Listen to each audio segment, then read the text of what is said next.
નમસ્કાર, સત્યમેવ જયતે લાઈવ ન્યૂઝમાં આપનું સ્વાગત છે। વડોદરા શહેરમાં ઘરફોડ ચોરી કરતી ગેંગ સામે ક્રાઇમ બ્રાન્ચે મોટી કાર્યવાહી કરી છે। 300થી વધુ સીસીટીવી ફૂટેજની તપાસ બાદ પોલીસે 3 આરોપી અને એક સગીરને ઝડપી પાડ્યા છે।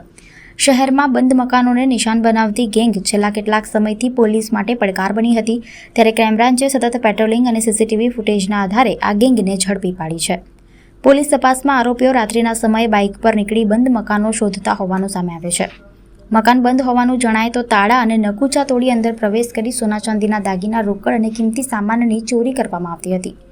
ક્રાઇમ બ્રાન્ચે 300 જેટલા સીસીટીવી ફૂટેજ તપાસ્યા બાદ આરોપીઓ સુધી પહોંચવામાં સફળતા મેળવી હતી। પોલીસે આરોપીઓ પાસેથી 11,54,000થી વધુનો મુદ્દામાલ કબજે કર્યો છે, જેમાં સોના ચાંદીના દાગીના, 3 કાંડા ઘડિયાળ અને 6,900 રૂપિયા રોકડા સામેલ છે।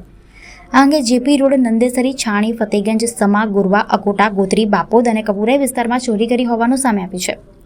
આ કેસમાં ઝડપાયેલો રોહિત ઉર્ફે મચ્છર સુરતના ગુસ્સીટોકના ગુનામાં પણ નાસ્તો ફરતો હતો। હવે પોલીસ અન્ય વોન્ટેડ આરોપીઓની શોધખોળ સાથે ગેંગ દ્વારા કરવામાં આવેલી અન્ય ચોરીઓ અંગે પણ તપાસ કરી રહી છે।